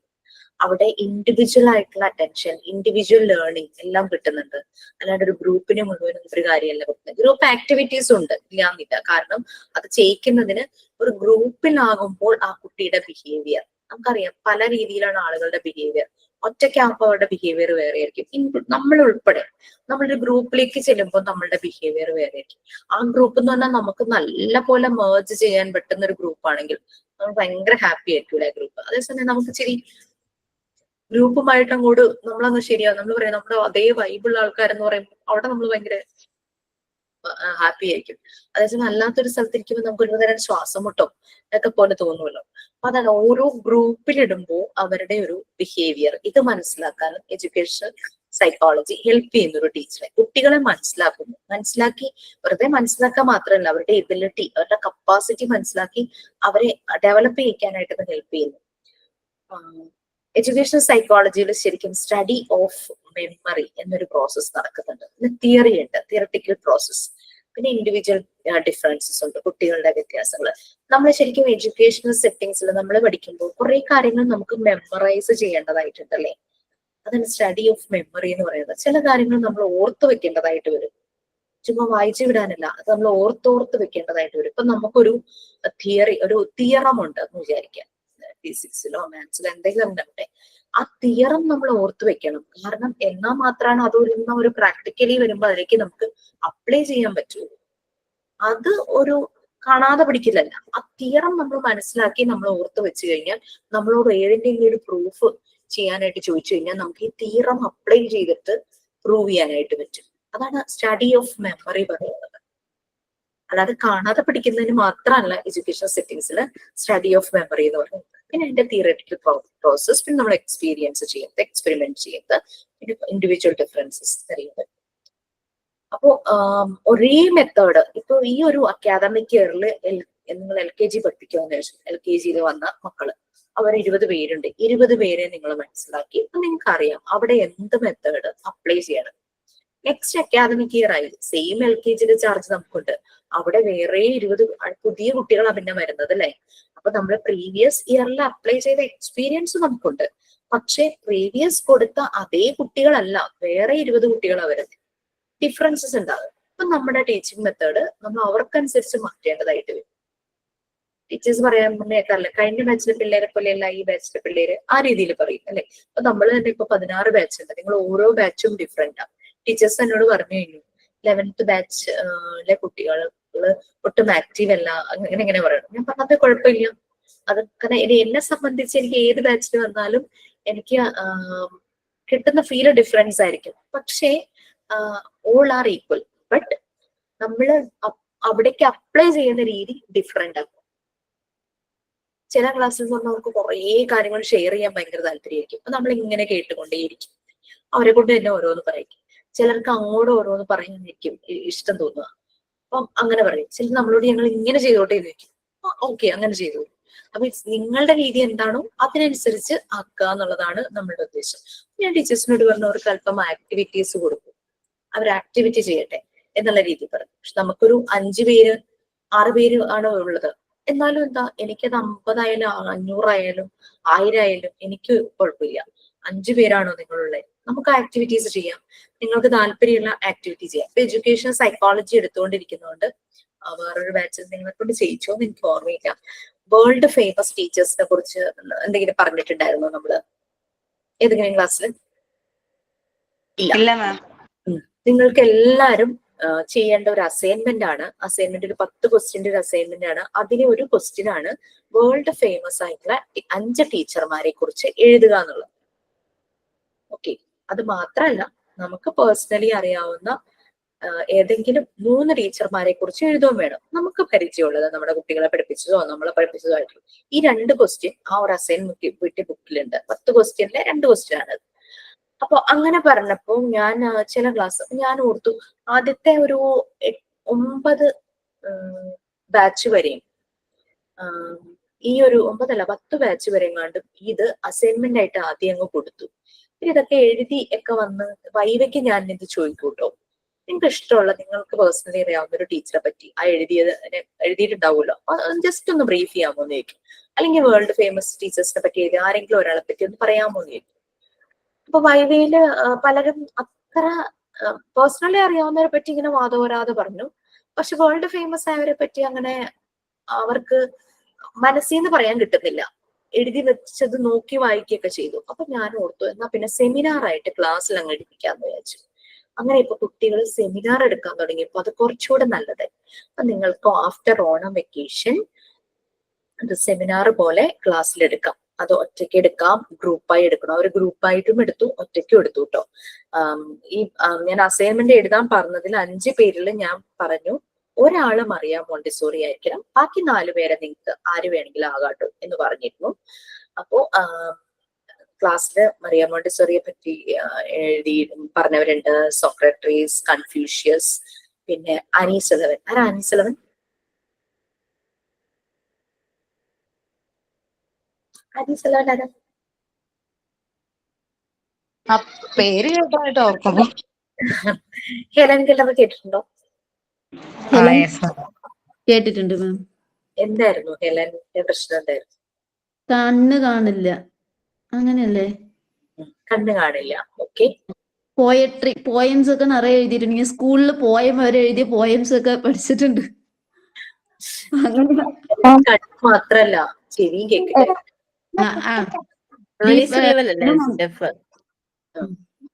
ബ്ലൈൻഡ് ആൻഡ് ഡെഫ് ആയിരുന്നു ഹെലൻ. പക്ഷെ അത് ജന്മന അല്ലായിരുന്നു. ഹെലൻ ഒരു 18 19 16 എത്രയോ മാസം ആയിരിക്കുന്ന സമയത്ത്, അതായത് 1 വയസ്സ് കഴിഞ്ഞ് കുറച്ച് മാസങ്ങൾ കഴിഞ്ഞ സമയത്ത് ഒരു പനി വന്നു. മെനിഞ്ചൈറ്റിസ് പോലുള്ള ഒരു പനിയായിരുന്നു. ആ പനി അതിന്റെ ഒരു സൈഡ് എഫക്റ്റ്, ഒരു ആഫ്റ്റർ എഫക്റ്റ് ആയിട്ട് സംഭവിച്ചതാണ് ഹെലൻ ബ്ലൈൻഡും ഡെഫുമായി മാറി. നിങ്ങളൊന്ന് ആലോചിച്ചു, നമുക്ക് ഇന്ന് വരെ കണ്ണ് കാണാൻ പറ്റും. നമ്മളുടെ കണ്ണ് മൂടിക്കെട്ടിയിട്ട് നമ്മളൊരു തിരുത്തി കഴിഞ്ഞാൽ നമുക്ക് ഒരു സഫോക്കേഷൻ ആയിരിക്കും അല്ലെ, ഭയങ്കര ഫ്രസ്ട്രേഷൻ ആയിരിക്കും. എങ്ങനെയെങ്കിലും അതൊന്ന് അഴിച്ചു കളഞ്ഞാൽ മതി എന്നാവും. അപ്പൊ ഒന്ന് ആലോചിച്ചു പോവാ, ഇത്രയും പ്രായത്തിൽ കാണുകയും കേൾക്കുകയും ചെയ്തിരുന്ന ഒരു കുട്ടി പെട്ടെന്ന് തന്നെ ഈ 2 സെൻസസും നഷ്ടപ്പെടുവാണ്. നമ്മളുടെ 5 സെൻസിലെ 2 സെൻസ് ഹെലനില്ല, ബാക്കി 3 സെൻസ് ആണുള്ളത്. അപ്പൊ ഇങ്ങനെ വന്നപ്പോ കാണുകയില്ല കേൾക്കുമില്ലാത്ത ഒരാള് സംസാരിക്കുമോ നേരായിട്ട്? നമ്മൾ സംസാരിക്കുന്ന നമ്മൾ കേൾക്കുമ്പോഴല്ലേ നമ്മളുടെ കമ്മ്യൂണിക്കേഷൻ കംപ്ലീറ്റ് ആവുന്നത് അല്ലേ? അപ്പൊ അങ്ങനെ ഹെലൻ ഭയങ്കര ഫ്രസ്ട്രേറ്റഡ് ആവുകയാണ്. കൈ കിട്ടുന്നതൊക്കെ വലിച്ചെറിയുന്നു. ഹെലൻ ആകെ ഒരു അടുപ്പുണ്ടായിരുന്നത് ഹെലന്റെ ഒരു കസിൻ മാർത്താന്നാന്ന് തോന്നുന്നു പേര്. മാർത്ത, ഒരു 6-7 വയസ്സുള്ള ഒരു പെൺകുട്ടി ഉണ്ടായിരുന്നു. അവളുമായിട്ട് ഹെലൻ നല്ല രീതിയിൽ മിങ്കിൾ ചെയ്യുമായിരുന്നു. അവളുമായിട്ട് കളിക്കുമായിരുന്നു ഹെലൻ. അത് മാത്രമേ ഉണ്ടായിരുന്നുള്ളൂ ഹെലന്റെ ആശ്വാസം. ഇങ്ങനെ വന്നപ്പോ ഹെലന്റെ പാരന്റ്സ് ഭയങ്കര വിഷമായി. അവര് ഹെലന് വേണ്ടിയിട്ട് ഒരു ടീച്ചറെ അന്വേഷിക്കുക. കാരണം സാധാരണ ഒരു സ്കൂളിൽ കൊണ്ടുപോയി കുട്ടിയെ ആക്കാൻ പറ്റില്ലല്ലോ. ഹെലന് വേണ്ടിയിട്ട് ഒരു ടീച്ചറെ അന്വേഷിച്ച് അവരൊരു ബ്ലൈൻഡ് സ്കൂളിൽ എത്തുമ്പോൾ അവിടെ വെച്ച് അവര് പരിചയപ്പെടുന്നതാണ് ആലീസ് സെലവൻ. അങ്ങനെ ആലീസ് സെലവൻ ഒരു 20-21 വയസ്സുള്ള സമയത്താണെന്ന് തോന്നുന്നു. ആ സമയത്ത് ഹെലന്റെ അടുത്ത് എത്തുന്നു. ഹെലനെ ആനിസെലവൻ പഠിപ്പിച്ചത് സെൻസ് യൂസ് ചെയ്തിട്ടാണ്. കണ്ണും കാണില്ല, ചെവിയും കേൾക്കാത്ത ആളുടെ ഏത് സെൻസ് യൂസ് ചെയ്തായിരിക്കും പഠിക്കാൻ പറ്റുക? കണ്ണ് കാണാത്ത ഒരാൾ എപ്പോഴും എങ്ങനെയാ കൈ ഇങ്ങനെ നീട്ടി നീട്ടിയല്ലേ കൈ വെച്ചിട്ട് ഇങ്ങനെ ആ ഒരു ബുക്ക് ഉണ്ടല്ലോ മാം ഇവർക്ക് പഠിക്കാനായിട്ട്, ഫീലിംഗ് നമ്മുടെ ഫീൽ ചെയ്തിട്ട് പഠിക്കും, ടച്ചിങ് ഫീലിങ്സ്. ടച്ച് അല്ലെ? ആ ടച്ച്, ആ ഒരു ടാക്ടൈൽ സെൻസ് വെച്ചിട്ടാണ് ഹെലൻ പഠിക്കുന്നത്. അത് ആനിസെലവനാണ് അത് ആ രീതിയിൽ ഹെലനെ ട്രെയിൻ ചെയ്യുന്നത്. ആനിസെലവൻ ഹെലന്റെ കയ്യിലൂടെ വെള്ളം ഇങ്ങനെ ഒഴുക്കും. അപ്പൊ വെള്ളം ഒഴുകുന്ന ആ ഒരു ഫീല് ഹെലന് കിട്ടിയപ്പോ ഹെലന് ഭയങ്കര ഒരു ടിംഗ്ലിംഗ് എഫക്റ്റ് ആയിരുന്നു. ഹെലൻ ഭയങ്കരമായിട്ട് ചിരിച്ചു. ആദ്യം ആനിസെലവന്റെ ഒരു ഡോള് കയ്യിലെടുത്ത് വെക്കുമായിരുന്നു. ഹെലൻ അത് വലിച്ചെറിഞ്ഞു. വെള്ളം ഇങ്ങനെ ഒഴിച്ചിട്ട് കയ്യിൽ ഇങ്ങനെ എഴുതി WATER എന്ന് എഴുതി. അങ്ങനെ ഹെലൻ വാട്ടർ ആദ്യമായിട്ട്. പിന്നെ സംസാരിക്കുമ്പം ലിപ്പില് ഹെലൻ ടച്ച് ചെയ്യും. ആനിസെലവൻ പല കാര്യം പറയുമ്പോൾ ആനിസെലവന്റെ ലിപ്പില് ടച്ച് ചെയ്ത് ലിപ്പ് റീഡിങ് അങ്ങനെ ടച്ച് ചെയ്ത് മനസ്സിലാക്കുമായിരുന്നു. ഒരു 50 വർഷത്തിനടുത്ത് ആനിസെലവൻ ഹെലന്റെ കൂടെ തന്നെ ഒരു കമ്പാനിയൻ ആയിട്ടുണ്ടായിരുന്നു. ആനിസെലവൻ എന്നുള്ള ഒരു ടീച്ചർ ഇല്ലായിരുന്നെങ്കിൽ ഇന്ന് നാം അറിയുന്ന ഹെലൻ കെല്ലർ ഉണ്ടാവില്ലായിരുന്നു. വേറെ ആരെങ്കിലും മാറി തീരുന്നേനെ അവര് ഈ ഹെലൻ പിന്നീട് വേൾഡ് മുഴുവൻ സഞ്ചരിച്ചു, ഒത്തിരി എഴുതി, കുറെ പ്രസംഗങ്ങൾ നടത്തി. അവര് തൊഴിലാളികൾക്ക് വേണ്ടിയിട്ട് അവരെ സപ്പോർട്ട് ചെയ്യുന്ന രീതിയിൽ പല കാര്യങ്ങളും ചെയ്തു. അവർക്ക് കൂലി കൊടുക്കുന്നത് കുറവ്, അങ്ങനെയൊക്കെ അതിനൊക്കെ അഗെയിൻസ്റ്റ് ആയിട്ട് ഹെലൻ പ്രവർത്തിച്ചു. നോക്കൂ, 2 മെയിൻ സെൻസ് ഇല്ലാത്ത ഒരു വ്യക്തിയാണ് ഹെലൻ. ആ ഒരു ഹെലനാണ് ഇത്രയും കാര്യങ്ങൾ ലോകത്തിന് വേണ്ടിയിട്ട് ചെയ്തത്. ഹെലന്റെ പുറകിൽ നിന്നത് ആനിസെലവൻ തന്നെയായിരുന്നു. ഓക്കെ, ഈ ഹെലന് ഒരു പ്രണയം ഉണ്ടായിരുന്നു, ഒരു തീവ്ര പ്രണയം. കൂടെ കല്യാണം കഴിച്ചു അങ്ങനെയൊന്നും എനിക്കറിയില്ല. അങ്ങനെ പക്ഷെ പേര് ഞാൻ മറന്നുപോയി. പക്ഷെ ആ ഒരു പ്രണയം എന്ന് പറയുന്നത് ഭയങ്കര തീവ്രമായിരുന്നു. കാരണം ഹെലൻ ആളെ കണ്ടിട്ടില്ല, ആള് പറയുന്നത് ഹെലന് കേൾക്കാൻ പറ്റില്ല. പക്ഷെ ടച്ച് ചെയ്ത്, അപ്പൊ ഒരു ടച്ച് മതിയായിരുന്നു ആ ഒരു സ്നേഹം മനസ്സിലാക്കാൻ എന്നുള്ള രീതിയിൽ. അങ്ങനെയൊക്കെ കുറെ കാര്യങ്ങളൊക്കെ ഉണ്ട്, നിങ്ങൾ നോക്കിക്കഴിഞ്ഞാൽ വായിക്കാനായിട്ട് കുറെ കിട്ടും. അപ്പൊ അങ്ങനെ ഹെലനെ പുറകിലുണ്ടായിരുന്ന ഒരു ടീച്ചറായിരുന്നു ആനിസെലവൻ. ഓക്കെ, സോ അപ്പം വേൾഡ് ഫേമസ് ആയിട്ടുള്ള ടീച്ചേഴ്സിനെ കുറിച്ചിട്ട് നിങ്ങൾക്ക് സെമിനാർ പോലെ ക്ലാസ്സിൽ കണ്ടക്ട് ചെയ്യാം. ഓൾറെഡി നിങ്ങളത് അസൈൻമെന്റിൽ എഴുതേണ്ടതാണ്. അപ്പോൾ ഇഷ്ടമുള്ള ടീച്ചേഴ്സിനെ സെലക്ട് ചെയ്ത് പ്രസന്റ് ചെയ്യാം. ഒറ്റയ്ക്ക് ചെയ്യണമെങ്കിൽ ഒറ്റയ്ക്ക് ചെയ്യാം, ഗ്രൂപ്പായിട്ട് ചെയ്യണമെങ്കിൽ ഗ്രൂപ്പായിട്ട് ചെയ്യാം. പിന്നെ ഒരു കാര്യം ചെയ്യാം, നിങ്ങളുടെ പേഴ്സണൽ ഗ്രൂപ്പിലൊന്നും ഇത് പറയുക കേട്ടോ. കാരണം ഒരേ ആളെ തന്നെ 2-3 പേര് സെലക്ട് ചെയ്യണ്ടല്ലോ. അപ്പൊ നമുക്ക് പറയാം ഞാൻ ഇന്ന ആളാണ് ഉദ്ദേശിക്കുന്നത്, അപ്പൊ വേറൊരാള് അതാണെന്ന് പറയുകയാണെങ്കിൽ നമുക്ക് വേണമെങ്കിൽ മാറ്റിയെടുക്കാം, അല്ലെങ്കിൽ അയാളാണ് മാറ്റുന്നതെങ്കിൽ മാറ്റാം. ഓക്കെ, അപ്പൊ അതൊക്കെ ഇഷ്ടം. അപ്പൊ അങ്ങനെ ഒന്ന് പറഞ്ഞ് എടുക്കുക, അല്ലെങ്കിൽ ഒരാളെ തന്നെ എല്ലാരും ആയി പോവുമല്ലോ, അതുകൊണ്ട് പറഞ്ഞതാണേ. ഓക്കെ, സോ അപ്പൊ അതായിരുന്നു നമ്മളിപ്പോ കുറെ കാര്യങ്ങൾ പറഞ്ഞു. അപ്പൊ മുന്നിൽ വരുന്ന കുട്ടികൾക്കനുസരിച്ച് ഇപ്പൊ ആനിസെലവന് ഹെലനെ കിട്ടിയപ്പോൾ ഹെലന്റെ കുറവുകൾ മനസ്സിലാക്കി, അതായത് ഹെലന്റെ വീക്ക്നെസ് മനസ്സിലാക്കി, ഹെലന്റെ സ്ട്രെങ്ത് മനസ്സിലാക്കിയിട്ടാണ് ആനിസെലവൻ ആ കുട്ടിയെ പഠിപ്പിക്കുന്നത്. അപ്പൊ നമ്മുടെ മുന്നിൽ വരുന്ന കുട്ടികൾക്ക് വീക്ക്നെസ്സും ഉണ്ടാവും സ്ട്രെങ്ത്തും ഉണ്ടാവും അല്ലെ? അത് മനസ്സിലാക്കി അവരുടെ വീക്ക് പോയിന്റ് എന്താണോ അതിനെ വീക്ക്നെസ്സിൽ നിന്ന് മാറ്റി സ്ട്രെങ്തൻ ആക്കാൻ നോക്കണം. സ്ട്രെങ്ത് പോയിന്റ് എന്താണോ അതിനെ കൂടുതൽ ഇംപ്രൂവ് ആക്കി സ്ട്രെങ്ത് ആക്കാനായിട്ട് നോക്കണം. ഇതായിരിക്കണം നമ്മുടെ ജോലി. സാധാരണ സൈക്കോളജിസ്റ്റുകളൊക്കെ യൂസ് ചെയ്യുന്ന ഒരു മെത്തേഡാണ് SWOT അനാലിസിസ്. നമുക്ക് വളരെ ഈസി ആയിട്ട് ലോ കോസ്റ്റിൽ ചെയ്യാൻ പറ്റുന്ന ഒരു കാര്യമാണ് SWOT analysis. SWOT S strength, W weakness, O opportunities, T threat. അതാണ് SWOT അനാലിസിസ് എന്ന് പറയുന്നത്. എവ്രി സൈക്കോളജിസ്റ്റ് അവർ യൂസ് ചെയ്യുന്ന ഒരു ബേസിക് മെത്തേഡാണ്. വലിയ കോസ്റ്റും ഇല്ല, കാര്യമായ റിസോഴ്സസും ഒന്നും വേണ്ട, നമ്മൾക്ക് ഒറ്റയ്ക്ക് തന്നെ ചെയ്യാൻ പറ്റും. ഈ SWOT അനാലിസിസിന് നമുക്ക് പല മെത്തേഡ് യൂസ് ചെയ്യാം. ആളെ നേരിട്ട് കണ്ട് ഇന്റർവ്യൂ പോലെ സംസാരിച്ച് ഡേറ്റ കളക്ട് ചെയ്ത് ആളുടെ സ്ട്രെങ്ത്തും വീക്ക്നെസ്സും മനസ്സിലാക്കി, എന്തൊക്കെ ഓപ്പർച്യൂണിറ്റീസ് ആൾക്കുണ്ട്, ആൾക്ക് വരുന്ന ചലഞ്ചസ്, ത്രെറ്റ് എന്താണ് എന്നുള്ള കാര്യങ്ങൾ മനസ്സിലാക്കി നമുക്കത് ചെയ്യാനായിട്ട് പറ്റും. ഇനി അതെല്ലാം നമുക്കൊരു ക്വസ്റ്റ്യൻ നമ്മൾ സർവേ ഒക്കെ ചെയ്യുന്ന പോലെ തന്നെയാണ് കേട്ടോ SWOT അനാലിസിസ്. ക്വസ്റ്റ്യനെയർ പ്രിപ്പയർ ചെയ്തിട്ട് നമ്മൾ ആ വ്യക്തിയെ കൊടുക്കുക. അപ്പൊ ആൾ അതിൽ ഫിൽ ചെയ്യും. ആ ഡേറ്റ നോക്കിക്കഴിഞ്ഞു കഴിഞ്ഞാൽ നമുക്ക് മനസ്സിലാവും ആളുടെ സ്ട്രെങ്ത്, ആളുടെ വീക്ക്നെസ്, ആളുടെ ഓപ്പർച്യൂണിറ്റീസ്, ആള് എവിടേക്കാണ് ആളെ ബ്ലോക്ക് ചെയ്യുന്ന എന്തെങ്കിലും ത്രെഡ്സ് ഉണ്ടോ, അങ്ങനെയുള്ള കാര്യങ്ങൾ മനസ്സിലാക്കുക. വളരെ ഈസി ആയിട്ടുള്ള ഒരു എഡ്യൂക്കേഷൻ സൈക്കോളജിക്കൽ മെത്തേഡാണ് ഈ SWOT അനാലിസിസ്. സർവേ പോലെ തന്നെ സർവേ മെത്തേഡിന്റെ ഒരു ബേസ് ആയിട്ട് വരുന്ന ഒരു കാര്യം. ഓക്കെ, എഡ്യൂക്കേഷണൽ സൈക്കോളജി കുട്ടികളുടെ ഇൻഡിവിജ്വൽ ഡിഫറൻസസ് ആണ് അനലൈസ് ചെയ്ത് മനസ്സിലാക്കിയെടുക്കുന്നത്. ഓക്കെ, പിന്നെ സ്പെഷ്യൽ എഡ്യൂക്കേഷൻ പ്രോഗ്രാംസ് വേണ്ടി വരും ചില കുട്ടികൾക്ക്, സ്പെഷ്യൽ നീഡ്സ് ആവശ്യമുള്ള കുട്ടികൾക്ക്. ഇവിടെ ഹെലൻ കെല്ലർ ഒരു സ്പെഷ്യൽ നീഡ് ആവശ്യമുള്ള കുട്ടിയായിരുന്നു അല്ലെ, അതിനുവേണ്ടി ഹെലന് കൊണ്ടുവന്നതാണ് സ്പെഷ്യൽ എഡ്യൂക്കേറ്റർ. ഓക്കെ, ഒരു മൂവിയിൽ കണ്ടിരുന്ന ഒരു മോൻ ഭയങ്കര ഹൈപ്പർ ആക്റ്റീവ് ആണ്, എന്നിട്ട് പാരന്റ്സ് അപ്പൊ സ്കൂളിലേക്ക് കൊണ്ടുവരുന്നില്ല. അപ്പൊ അങ്ങനെ നമുക്ക് സ്കൂളുകാർ പക്ഷെ ഭയങ്കര സപ്പോർട്ട് ചെയ്തു. സ്കൂളുകാർ പറഞ്ഞു ഷാഡോ ടീച്ചറെ വെക്കൂ, കാരണം കുട്ടിക്ക് സ്പെഷ്യൽ നീഡ് വേണ്ടുന്ന ഒരു കുട്ടിയാണ്, ഒരു ഷാഡോ ടീച്ചറെ വെച്ച് ആ കുട്ടിയെ നോക്കൂ എന്നുള്ള രീതിയിൽ സ്കൂളിൽ നിന്ന് അങ്ങനെ പറയും. പക്ഷെ പാരന്റ്സ് ഒട്ടും അതിനെ ആക്സെപ്റ്റ് ചെയ്യുന്നില്ല, കാരണം അങ്ങനെ ഷാഡോ ടീച്ചർ വെച്ചാൽ ഞങ്ങളുടെ കുട്ടിക്ക് എന്തോ കുറവുണ്ടെന്ന് വിചാരിക്കുള്ളൂ, അങ്ങനെയൊക്കെ വിചാരിച്ച് അവരതിനെ ഇത്രയും പ്രൊമോട്ട് ചെയ്യുന്ന ഒരു സിനിമ ഇങ്ങനെ കണ്ടു. അപ്പൊ അങ്ങനെ അവരുടെ ഇൻഡിവിജ്വൽ നീഡ്സിന് വേണ്ടുന്ന പല രീതിയിലുള്ള സപ്പോർട്ട് കിട്ടും. അതിനുവേണ്ടി നമുക്കറിയാലോ സ്പെഷ്യൽ സ്കൂൾസ് ഉണ്ട്, ബഡ് സ്കൂൾ ഉണ്ട്. പലപ്പോഴും ഈ സ്പെഷ്യൽ നീഡ് ചില കുട്ടികൾക്ക് ലേണിംഗ് ഡിസബിലിറ്റീസ് ഉണ്ടാകും, കമ്മ്യൂണിക്കേഷൻ ഡിസബിലിറ്റീസ് ഉണ്ടാകും, ഇമോഷണൽ ആൻഡ് ബിഹേവിയറൽ ഡിസോർഡേഴ്സ് കാണും, ഫിസിക്കൽ ഡിസബിലിറ്റീസ് വരും, അതുപോലെ തന്നെ ഡെവലപ്മെന്റൽ ഡിസബിലിറ്റീസ്. കുട്ടികൾക്ക് ശാരീരികമായിട്ടുള്ള എന്തെങ്കിലും വൈകല്യം വരാം, അതുപോലെ തന്നെ മാനസികമായിട്ടുള്ളത് വരാം. ചിലപ്പോൾ പെൻസിൽ പിടിക്കുന്നത് ശരിയായ രീതിയിൽ കാണാം, അത് അവരുടെ ഫൈൻ മോട്ടോർ സ്കിൽസ് അത് ശരിയായ രീതിയിൽ ഡെവലപ്പ് ആകാത്ത കൊണ്ടായിരിക്കാം. അപ്പൊ നമുക്ക് അവരുടെ സ്മോൾ മസിൽസ് ഡെവലപ്പ് ചെയ്യുന്ന രീതിയിലുള്ള ആക്ടിവിറ്റീസ് അവർക്ക് പ്രൊവൈഡ് ചെയ്ത് കൊടുക്കാം. അങ്ങനെ അവരുടെ വീക്ക്നെസ് മനസ്സിലാക്കി അവരെ സ്ട്രെങ്തൻ ചെയ്യാനായിട്ട് നമ്മളെ കേപ്പബിൾ ആക്കുന്ന ഒന്നാണ് educational psychology. Montessori method of education എന്ന് പറയുന്നത് ഇത് തന്നെയാണ്, ഇതുപോലൊരു മെത്തേഡാണ്. സ്പെഷ്യലി നീഡഡ് കുട്ടികളെ ഇൻഡിവിജ്വൽ അറ്റൻഷൻ കൊടുത്ത് അവരെ ഈ ഒരു മെത്തേഡിൽ അവരെ ഡെവലപ്പ് ചെയ്തെടുക്കുന്ന ഒന്നാണ്. എഡ്യൂക്കേഷൻ സൈക്കോളജിയുടെ നേച്ചർ നമ്മൾ ഓൾറെഡി പറഞ്ഞു, 5 കീ ഫാക്ടേഴ്സിനെ കുറിച്ച് പറഞ്ഞിട്ടുണ്ടായിരുന്നു അല്ലെ. അപ്പൊ അതിനെ ഓരോന്നായിട്ട് വായിക്കും, ഓരോന്ന് വായിച്ച് നമുക്കൊന്ന് എക്സ്പ്ലെയിൻ ചെയ്യാം. താഴെ 1, 2, 3, 4 എന്ന് പറഞ്ഞിട്ട് നിങ്ങൾക്ക് കാണാം. കുറച്ചു മുമ്പ് നമ്മൾ 5 കീ ഫാക്ടേഴ്സ് പറഞ്ഞില്ലേ, അത് തന്നെ.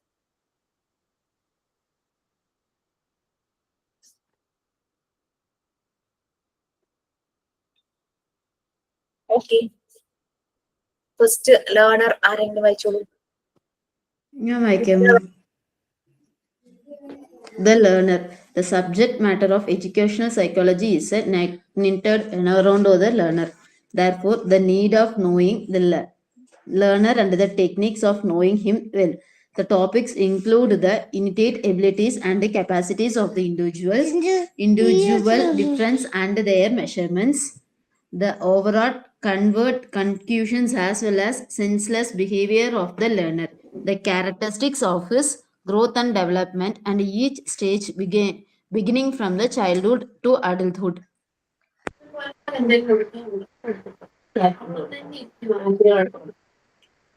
Okay, so the first one is learner. Learner എന്ന് പറഞ്ഞു കഴിഞ്ഞാൽ സ്റ്റുഡന്റ് അല്ലെങ്കിൽ പ്യൂപ്പിൾ, അല്ലെ PUPIL. ഓക്കെ, അതാണ് ലേണർ എന്ന് പറയുന്നത്. ലേണറെ ചുറ്റിപ്പറ്റിയായിരിക്കും, കാരണം റിസൾട്ട് എന്ന് പറയണത് ഒരിക്കലും ടീച്ചറുടെ പെർഫോമൻസ് അല്ല ആദ്യം പറയുക, കുട്ടികളുടെ ആ ഒരു ഔട്ട്കം, അവരിൽ വന്ന റിസൾട്ട്, അതാണ് പറയുന്നത് അല്ലെ. അപ്പൊ ലേണറെ ചുറ്റിപ്പറ്റിയായിരിക്കും പല കാര്യങ്ങളും. അപ്പൊ കുട്ടിയെ മനസ്സിലാക്കണം, ഏത് മെത്തേഡ് അവന് ഓപ്റ്റ് ചെയ്യണം, അവനെ മനസ്സിലാക്കാനായിട്ട് എന്തൊക്കെ മെത്തേഡ്സ് നമുക്ക് ഉപയോഗിക്കാം, അവനെ ലേണിംഗ് പ്രോസസ്സിലൂടെ കൊണ്ടുപോകാൻ എന്തെല്ലാം മെത്തേഡ്സ് യൂസ് ചെയ്യാം, ഇതെല്ലാം കുട്ടികളുടെ കപ്പാസിറ്റി, എബിലിറ്റി അതെല്ലാം മനസ്സിലാക്കണം. അവരുടെ ഇൻഡിവിജ്വൽ ഡിഫറൻസസ്, അവരുടെ വ്യത്യാസങ്ങൾ, തമ്മിലുള്ള വ്യത്യാസങ്ങൾ, പിന്നെ അവര് എത്രത്തോളം ഓപ്പൺ ആണ്. ചില കുട്ടികൾ വളരെ ഓപ്പൺ മൈൻഡ് ആയിരിക്കും, ചില കുട്ടികൾ ഇച്ചിരി ഒന്ന് പ്രൈവസി, ആ ഒരു അങ്ങനെ അങ്ങ് ഓപ്പൺ ആവില്ല, കവേർഡ്, ഒരു ക്ലോസ്ഡ് ടൈപ്പ് ആയിരിക്കും. പിന്നെ ചില കുട്ടികൾ ഭയങ്കര കോൺഷ്യസ് ആയിരിക്കും അല്ലെ. കാരണം ഇപ്പം നമുക്കറിയാം, നമ്മളിപ്പോ ആദ്യമായിട്ട് സ്റ്റേജിൽ കയറി നിന്ന് എന്തെങ്കിലും പറയേണ്ടി വരുമ്പോ നമ്മൾ ആകെ കൂടെ ഒരു അസ്വസ്ഥയായിരിക്കും നമ്മൾക്ക് അല്ലെ. നമ്മൾ ഭയങ്കര കോൺഷ്യസ് ആകും. നമ്മൾ എന്തുകൊണ്ടാണ് കോൺഷ്യസ് ആവുന്നത്? ഞാൻ പറയുന്ന കാര്യങ്ങൾ പൊട്ടത്തരായി പോവും, മറ്റുള്ളവർ കേട്ട് ചിരിക്കൂ, എനിക്ക് ശബ്ദം ശരിക്കും വരുന്നുണ്ടോ, അങ്ങനെ ഭയങ്കര കോൺഷ്യസ് ആയിരിക്കും. അപ്പൊ നിങ്ങളോട് thought of the day signing അങ്ങനെ കാര്യങ്ങളൊക്കെ ചെയ്യുമ്പോൾ ആദ്യമായിട്ട് ചെയ്യുമ്പോൾ ദാറ്റ്സ് ലൈക്ക്, അയ്യോ ഞാൻ ഇത് ചെയ്താൽ ശരിയാവോ, ഞാൻ ചെയ്യുമ്പോൾ എന്തെങ്കിലും തെറ്റ് വരുമോ, എല്ലാരും ചിരിക്കൂ, എന്നെ കളിയാക്കി ചിരിക്കൂ. അപ്പൊ അങ്ങനെ കോൺഷ്യസ് ആയിട്ട് നമ്മൾ ഒരു സോഷ്യൽ ആങ്സൈറ്റി എന്നൊക്കെ പറയുന്നു. സമീന ചിരിക്കുന്ന, സമീന ഇതേ ഇതിലൂടെ കടന്നു പോയോ എന്നൊരു സംശയം. ഒരു സോഷ്യൽ ആങ്സൈറ്റി, ആ ഒരു ഇത് നമുക്ക് തോന്നൂല്ലേ? എല്ലാവർക്കും ഉണ്ട് അത്. എനിക്കും ഉണ്ടായിരുന്നു. സോഷ്യൽ ആങ്സൈറ്റി വളരെയധികം ഉണ്ടായിരുന്ന ഒരാളായിരുന്നു. ഇങ്ങനെ എന്തെങ്കിലും ഒരു സദസ്സിന് മുമ്പിൽ അല്ലെങ്കിൽ ഒരു 5 പേരോട് പറയുമ്പോൾ പറഞ്ഞതിൽ എന്തെങ്കിലും മണ്ടത്തരം വരൂ, ഇവരൊക്കെ കൂടെ എന്നെ കളിയാക്കും, അങ്ങനെയൊക്കെ ഒരു ഇത് വരും. അപ്പൊ നമ്മൾ കൂടുതലും നമ്മള് ആക്റ്റീവ് ആകുന്നു, നമ്മളെ തിരിച്ചറിഞ്ഞ് നമ്മുടെ എബിലിറ്റി, നമ്മുടെ കപ്പാസിറ്റി മനസ്സിലാക്കുക, ആ ഒരു കോൺഫിഡൻസ് നമ്മളിൽ വരുമ്പോഴാണ് നമ്മൾ പതുക്കെ പതുക്കെ പറയാനുണ്ടോ സബീന?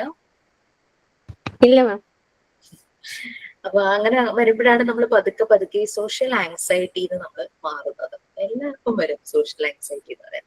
നമ്മളിങ്ങനെ തൂക്കി തെളിയോ എന്നൊക്കെ പറയില്ലേ, അങ്ങനെയൊക്കെ ആവുമ്പോഴാണ് നമ്മൾ ആ സോഷ്യൽ ആങ്സൈറ്റിന്ന് നമ്മൾ മാറി വരും.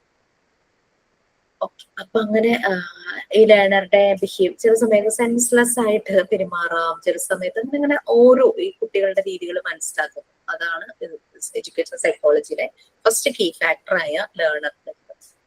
Next, learning experiences. അതാരെങ്കിലും വായിച്ചോ? ഞാൻ വായിക്കാം മാം. The learning experience. Education psychology helps in determining what learning experiences are desirable, at what stage of the growth and development of the learner, so that these experiences can be acquired with a greater ease and satisfaction. Case എന്നാണോ greater ease എന്നാണ്? എന്തോ last line greater ease and satisfaction. Okay. അപ്പം learning experiences. Okay, നമ്മൾ ക്ലാസ്സിലിരിക്കുമ്പോൾ നമ്മൾക്കും കിട്ടുന്നത് അത് തന്നെയാണ്, ആ ഒരു ലേണിംഗ് എക്സ്പീരിയൻസസ്. നല്ലൊരു എക്സ്പീരിയൻസ് കിട്ടിയില്ലെങ്കിൽ ഡെഫിനറ്റ്ലി നമുക്ക് കണ്ടിന്യൂ ചെയ്യാൻ തന്നെ തോന്നില്ല. അപ്പോൾ നമ്മള് ഈ നോളജ് പ്രൊവൈഡ് ചെയ്യുന്ന കുട്ടികൾക്കും അതുപോലുള്ള ഒരു എക്സ്പീരിയൻസ് വരുകയും വേണം അല്ലെ? അല്ലെങ്കിൽ അവർക്ക് ആ ഒരു ഡിസ്കംഫർട്ട് ആയിരിക്കും ക്ലാസ്സിലിരിക്കുമ്പോൾ. ഈ അതുകൊണ്ടാണോ ഈ ക്ലാസ്സിൽ ആരും ഇല്ലാത്ത? ലേണിംഗ് എക്സ്പീരിയൻസസ് ശരിയായ രീതിയിൽ കിട്ടാത്തതുകൊണ്ടാണോ?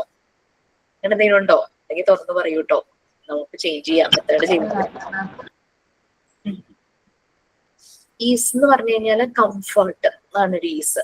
Okay, learning experiences, definitely learning experiences taste ചെയ്യുന്ന 2 കൂട്ടരെ കുട്ടികളും ടീച്ചറുമാണ്. സ്റ്റുഡൻസും ടീച്ചറും തന്നെയാണ് ലേണിംഗ് എക്സ്പീരിയൻസ് ടേസ്റ്റ് ചെയ്യുന്ന 2 പേര്. പിന്നെ ഏത് രീതിയിലുള്ള ലേണിംഗ് എക്സ്പീരിയൻസസ് ഇവർക്ക് പ്രൊവൈഡ് ചെയ്യണം, അത് നമ്മളെ ടീച്ചർമാർക്ക് തീരുമാനിക്കാം അല്ലെ? ഏതിലുള്ള എങ്ങനെ കൊണ്ടുത്താലാണ് ഇവർക്കത് ശരിയായി പറ്റും. ഒരേ ക്ലാസ്സിൽ കൊടുത്ത മെത്തേഡ് തന്നെ ചിലപ്പോ മറ്റേ ക്ലാസ്സിൽ പറ്റിയെന്ന് വരില്ല. ഒരേ രീതിയിൽ കുട്ടികൾക്കനുസരിച്ച് മാറ്റിക്കൊണ്ടിരിക്കണം. പിന്നെ അവരുടെ ഓരോ ഏജിനനുസരിച്ചും അവർക്ക് പ്രൊവൈഡ് ചെയ്യേണ്ട ലേണിംഗ് എക്സ്പീരിയൻസസ്. കുട്ടികൾ ഒരു പ്രായമാകുമ്പോൾ നമ്മൾ അവരെ ഗുഡ് ടച്ച് ബാഡ് ടച്ച് പറഞ്ഞു കൊടുക്കും അല്ലെ? പിന്നെ കുറച്ചുകൂടെ അവർ മുതിരുമ്പോൾ അവർക്ക് അടുത്ത മെൻസ്ട്രേഷനെ കുറിച്ചും അഡോളസൻസിലെ ചേഞ്ചസിനെ കുറിച്ചും എല്ലാം പറഞ്ഞു കൊടുക്കും. അങ്ങനെ അവരുടെ ഏജ് അപ്രോപ്രിയേറ്റ് ആയിട്ടുള്ള ലേണിംഗ് എക്സ്പീരിയൻസ് ആണ് നമ്മൾ അവർക്ക് പ്രൊവൈഡ് ചെയ്യുന്നത്. അതിനനുസരിച്ചാണ് കരിക്കുലം, ഈവൻ സിലബസ് വരെ തയ്യാറാക്കി വെച്ചിരിക്കുന്നത് അല്ലെ? ചെറിയ കുട്ടികൾക്ക് കൊണ്ടൊന്നും എടുത്താൽ പോകാത്തത്ര കാര്യം കൊടുത്തു കഴിഞ്ഞാൽ അവർക്കൊന്നും മനസ്സിലാവില്ല. അപ്പൊ ഈ ഓരോ ഇതനുസരിച്ചുള്ള എക്സ്പീരിയൻസ് കൊടുക്കാനായിട്ടുള്ള രീതിയിലായിരിക്കും കരിക്കുലവും സെറ്റ് ചെയ്തിരിക്കുന്നത്. Next, learning process. Third one ആരാകട്ടെ റീഡ് ചെയ്യാം?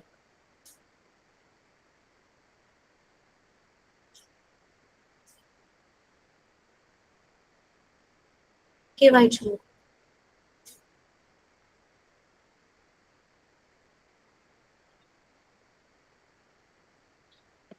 വായിക്കട്ടെ. Learning process. After knowing the learner and deciding what learning experience are to be provided, educational psychology moves on to the laws, principles, and theories of learning. Other items in the learning process are remembering and forgetting, perceiving, concept formation, thinking and reasoning, problem solving, transfer to learning, ways and means of efficient learning. Next learning process ആയിരുന്നു നമ്മൾ ചെയ്യേണ്ട ഒരു learning process. ഈ learning process പല രീതിയിൽ നടക്കും. Learn, relearn, unlearn എന്നൊക്കെയുള്ള രീതിയിൽ പഠിക്കുക, ആവശ്യമുള്ളത് വീണ്ടും നമ്മൾ പഠിക്കുക, ആവശ്യമില്ലാത്ത കളയുക. അതാണ് റിമെമ്പറിങ് ആൻഡ് ഫോർഗെറ്റിംഗ് അല്ലെ? അങ്ങനെ പല രീതിയിലുള്ള പ്രോസസ് നടക്കുന്നുണ്ട്. ചില കാര്യങ്ങൾ നമ്മൾ നല്ല രീതിയിൽ പെർസീവ് ചെയ്യണം, ചിലതിന് ചില കൺസെപ്റ്റ് ഫോം ചെയ്യണം, ചില കാര്യങ്ങൾ നമ്മൾ ആലോചിച്ച് റീസൺ അനാലിസിസ് ചെയ്യണം, പ്രോബ്ലം സോൾവിങ് ഉണ്ട്, പിന്നെ പഠിച്ച കാര്യങ്ങൾ ട്രാൻസ്ഫർ ചെയ്യുക, മറ്റുള്ളവരിലേക്ക് പകർന്നു കൊടുക്കുക. അങ്ങനെ പല രീതിയിലുള്ള എഫിഷ്യന്റ് ലേണിങ്ങിന്റെ മെത്തേഡ്സ് ഓപ്റ്റ് ചെയ്യുക.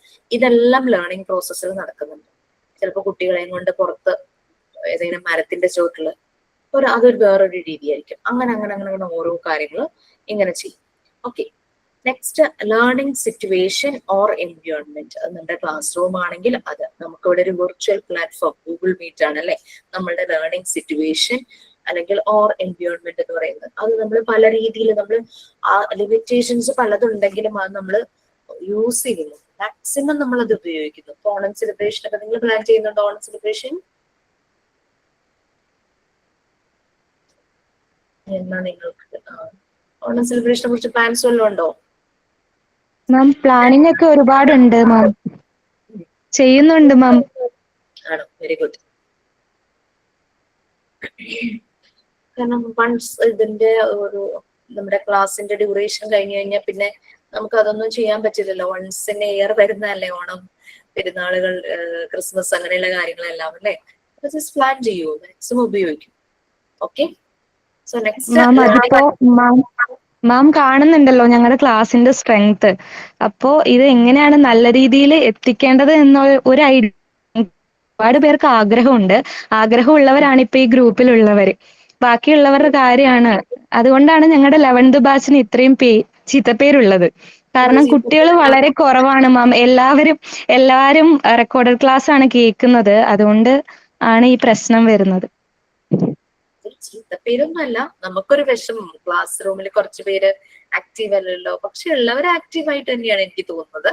നിങ്ങൾ പ്ലാൻ ചെയ്യും, ചിലപ്പോ കൂടുതൽ പേര് ജോയിൻ ആയാലോ ഓണം. ഒന്ന് നോക്കൂ. നമ്മളത് ഗ്രൂപ്പിൽ പറഞ്ഞിട്ടുണ്ട്. അപ്പം കുറച്ച് ഓരോരോ പാട്ട് അങ്ങനെയുള്ള ഐറ്റംസ് ഒക്കെ ഓരോരുത്തർ ചെയ്യാന്ന് പറഞ്ഞിട്ടുണ്ട്. പിന്നെ മൺഡേ വെച്ചുകൊണ്ട് ചിലർക്കൊക്കെ കുട്ടികളൊക്കെ അംഗനവാടിയിലുള്ളവർക്കൊക്കെ മൺഡേ ആണ് സെലിബ്രേഷൻ എന്നൊക്കെ പറയുന്നുണ്ട്. അതുകൊണ്ട് എങ്ങനെയാണെന്ന് അറിയില്ല. ട്യൂസ്ഡേ ആണെന്ന് തോന്നുന്നു നമുക്ക് ലാസ്റ്റ് ഓണം വെക്കേഷന് മുമ്പുള്ള last working day. Anyway plan please. Okay, so നമുക്ക് ലാസ്റ്റ് 2 കീ ഫാക്ടേഴ്സ് നെക്സ്റ്റ് ക്ലാസ്സിൽ എടുക്കാം. സോ വൈൻഡ് അപ്പ് ചെയ്യാം. സോ എല്ലാവർക്കും എന്റെ സ്നേഹം നിറഞ്ഞ ഓണാശംസകൾ. നമ്മള് ഓണം കഴിഞ്ഞിട്ടായിരിക്കും കാണുന്നത്. മാമിനും ഞങ്ങള് ഓണാശംസകൾ ഞങ്ങളുടെ ക്ലാസ്സിന്റെ പേരിൽ തന്നെ പറയാണ്. Advanced Onam wishes. Thank you, thank you.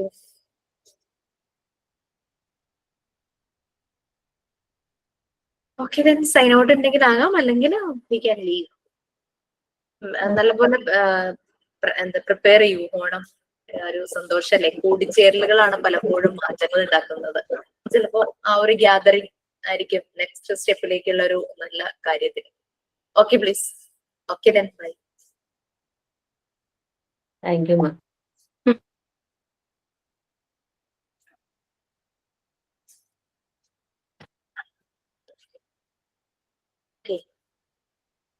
Thank you ma'am. Thank you ma'am.